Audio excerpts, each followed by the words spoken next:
எங்க பார்த்தாலும் ஜல்லிக்கட்டை பற்றி தான் பேச்சு போயிட்டு இருக்கு. இந்த சூழ்நிலையில நடிகர் சிம்பு ஒரு அறிக்கை விட்டிருக்காரு.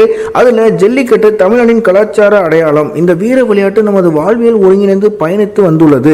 ஏதோ சில தனிப்பட்ட நபர்களும் சில தன்னார்வ அமைப்புகளும் தங்களுடைய தேவைக்காக அதிகாரத்தில் இருப்போரையும் நீதித்துறையினரையும் தவறான தகவல்கள் மூலம் வழிநடத்தி நமது பாரம்பரிய விளையாட்டான ஜல்லிக்கட்டை நடத்த விடாமல் செய்கின்றனர் என்று குறிப்பிட்டிருக்கிறார்.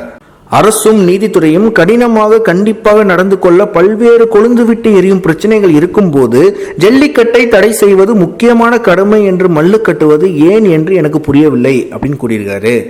ஜல்லிக்கட்டு என்பது தமிழர்களின் வீர உணர்வை பறைசாற்றும் கெத்தான விளையாட்டு மட்டுமல்ல, நம் நாட்டு மாடுகள் அழியாமல் காக்கிற பாரம்பரிய முறைன்னு சொல்லியிருக்காரு.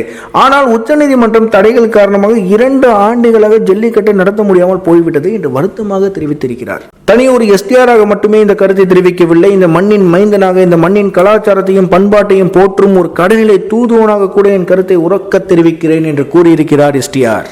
தமிழகத்தில் பொங்கல் பண்டிகையொட்டி ஜல்லிக்கட்டு விழாவை நடத்த வேண்டும் என்று பல்வேறு அமைப்புகள் சார்பில் ஆர்ப்பாட்டம், உண்ணாவிரதம் போன்ற போராட்டங்கள் நடந்து வருகின்றன.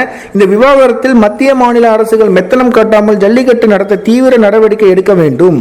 நம் வணங்கும் தமிழ் கடவுளின் அருளால் வருகின்ற தைப்பொங்கல் திருநாளில் நமது பாரம்பரியம் மீட்டெடுக்கப்பட்டு நமது கலாச்சாரம் அங்கீகாரம் மீண்டும் வெளிப்படுத்தப்படும் என்று நம்புகிறேன். ஜல்லிக்கட்டு நடத்தும் வரை ஓயக்கூடாது. இது நம் மொழி, நம் கலாச்சாரம், நம் பாரம்பரியம், எவருக்கும் எப்பொழுதும் விட்டுக் கொடுக்க மாட்டோம் என்று சிம்பு கூறியிருக்கிறார். ஜல்லிக்கட்டு 2017 பொங்கல் அப்போ நடக்கணுமா வேண்டாமா அப்படின்ற உங்க கருத்தை கீழே கமெண்ட்ல சொல்லுங்க. என் பேர் ஆஷிக், என் ஊரு மதுரை. சென்னைக்கு ஏன் வந்தேன்னு தெரிஞ்சுக்கணும்னா பிஹைண்ட் டிவிக்கு சப்ஸ்கிரைப்